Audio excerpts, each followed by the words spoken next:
आज हम लोग बात करने वाले हैं बीए पार्ट 1 हिस्ट्री ऑनर्स का पेपर 1 का चैप्टर 11 का भाग 2 तक हम लोग बहुत अच्छा से पढ़ लिए थे। चैप्टर 11 में भाग 1 और 2 बहुत अच्छा से पढ़ लिए थे। ये हमारा है भाग 3।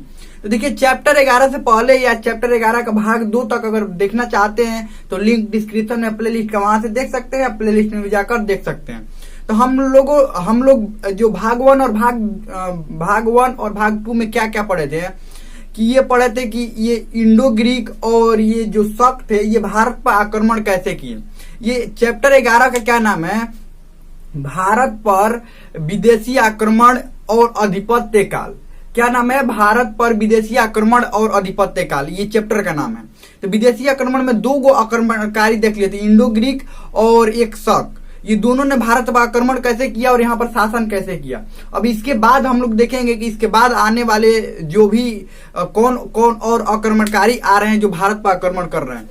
तो देखिए ये समझने में बड़ा कंफ्यूजन होता होगा कि ये इंडो ग्रीक आए, उसके बाद ये शक आए, इसके बाद अब कौन आएगा, इसके बाद कौन आएगा। तो देखिए एक शॉर्ट ट्रिक समझिए। देखिए इसको शॉर्ट ट्रिक देखते हैं। ये है ISPK।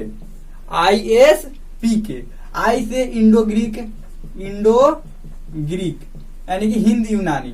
एस से क्या हो जाएगा, शक, जो शक जाति के जो शक वंश के लोग थे। पी से क्या हो जाएगा, पहलव वंश। और के से क्या हो जाएगा, कुषाण। के से कुषाण। यानी कि हम लोगों को देखिए इंडो ग्रीक और शक 2 को पढ़ लिए हैं। अब हम लोग को पढ़ना क्या है, पहला वंश। लेकिन पहला वंश पढ़ने से पहले ये समझना जरूरी है क्योंकि पहला वंश कि ये शकों को किसने यहाँ से, ये शक कहाँ मुख्य रूप से कहाँ के थे, ये शक सीरिया के थे। सीरिया कहाँ पर पड़ता है, ये मध्य एशिया के क्षेत्र में। एशिया तो आपको पता है एशिया महादेश के अंतर्गत बहुत सारे देश आते हैं। तो सीरिया कहाँ पड़ता है, मध्य एशिया वाले क्षेत्र में पड़ता है। तो ये मुख्य रूप से शक जाति के जो लोग थे, शक वंश के जो लोग थे, कहाँ रहते थे, सीरिया में रहते थे। तो उनसे युद्ध करके वहां से कौन भगाया था, उन लोगों को जो भगाया था उसने ही ये पहला वंश को भी भगाया। पहला वंश भी उसी क्षेत्र में रहते थे। देखिए समझिए, ऐसे समझिए। भारत का पहले मैप बना लेते हैं।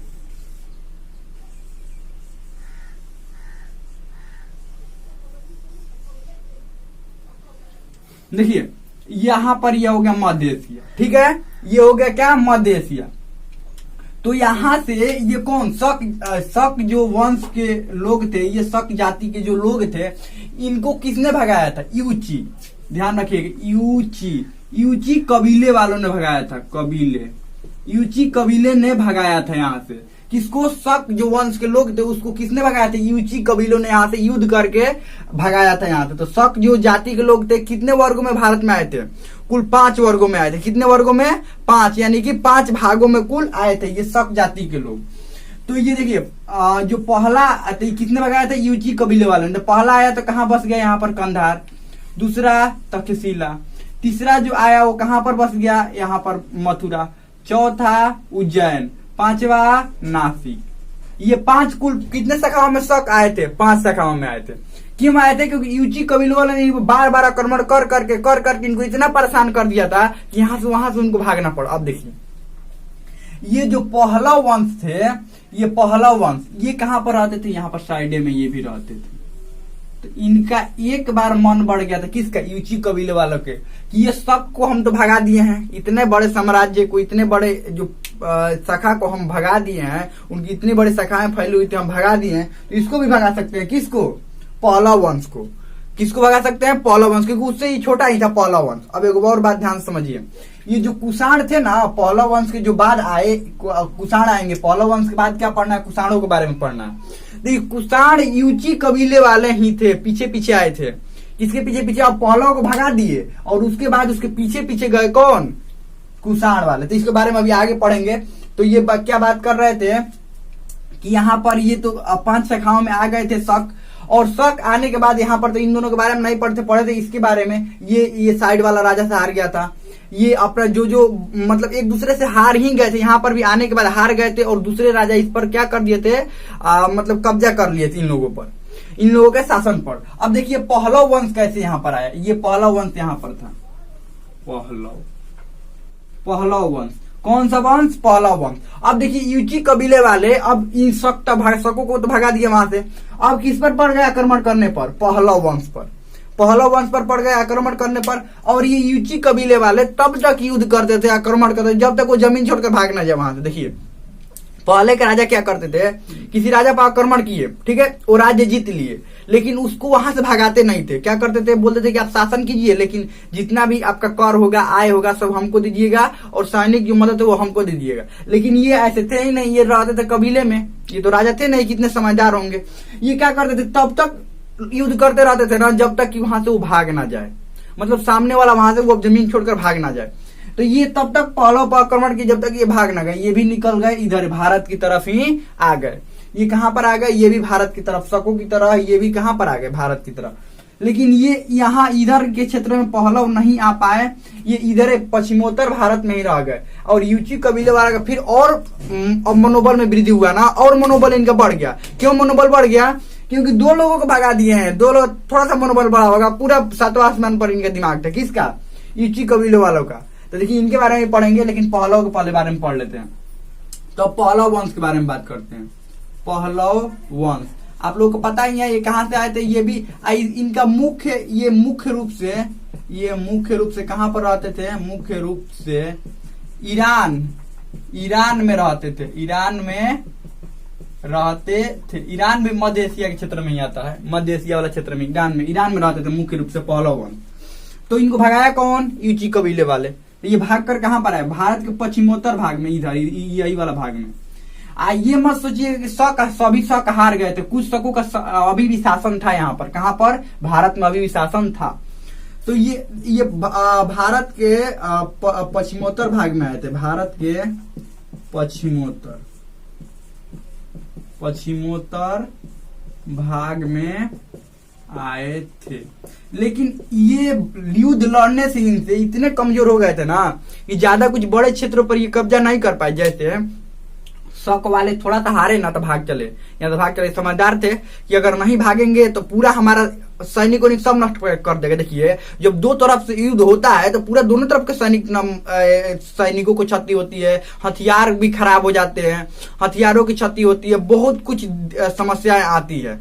तो ये शक जो थे यूची कबीले वाला से युद्ध हुआ ना, 2-3 बार युद्ध हुआ, तो धीरे धीरे वो निकलने लगे कि अगर नहीं निकलेंगे तो हमारे बहुत सारे जो अच्छे सैनिक है वो मारे जाएंगे और आगे हम युद्ध नहीं जीत सकते। लेकिन ये लोग पहलव क्या थे, ये लड़ते रह गए यूची कबीले वाले से। तो इनके जो अच्छे सैनिक है वो मारे गए और कुछ सैनिक बचे हुए थे। तो कुछ सैनिक के बल पर इधर आकर कहीं पर तो कब्जा कर नहीं सकते हैं, इधर भी राजा होंगे, इधर भी या कबीले वाले होंगे तो इधर भी होंगे, और इधर कब्जा करने के लिए भी युद्ध लड़ना पड़ेगा। तो ये ज्यादा बड़े क्षेत्रों पर कब्जा नहीं कर पाए, ये छोटे क्षेत्रों पर ही कब्जा कर पाए, क्योंकि ये पहले ही इधर बहुत कुछ खो चुके थे ये यूची कबीले वाले से लड़ाई लड़ने में। इसीलिए समझदारी इसी में होती है कि जब देखा जाए कि कमजोर पड़ रहे तो वहां से निकलना ही सही होता है। देखिए ये कमजोर पड़े थे, यहाँ से निकलना ही सही समझे, निकल गए यहाँ से। लेकिन ये लोग निकले नहीं, ये क्या किए, वहीं पर लड़ते रहे, अंतिम में निकल गए, फिर अंतिम में निकलना ही पड़ा। तो आगे बढ़ते हैं। तो इसके संस्थापक कौन थे? पहलव वंश के संस्थापक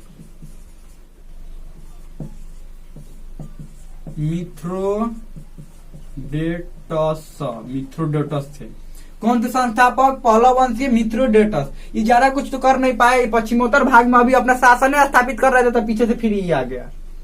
ये कहा, ये सोचने लगी यूची कबीले वाला कि जिसको भगा रहे हैं वो आ क्यों नहीं रहा फिर दोबारा, यानी वहां पर कुछ बढ़िया मिल जा रहा है उन लोगों को तबे नहीं ना आ रहा है। नहीं तो अगर कुछ अच्छा नहीं मिला होता, कुछ खाने को नहीं रहता, अगर व्यवस्था अच्छा नहीं रहता तो वो दोबारा आते फिर यहाँ पर। लेकिन फिर वहां पर टिक कैसे जाते हैं, वहां पर रह कैसे जाते हैं, यानी कुछ बहुत अच्छा मिल रहा है। तो ये भी जो यूची कबीले वाले थे 5 भागों में थे, जैसे ये सब 5 भागों में थे ना, यूची कबीले वाले भी 5 भागों में थे।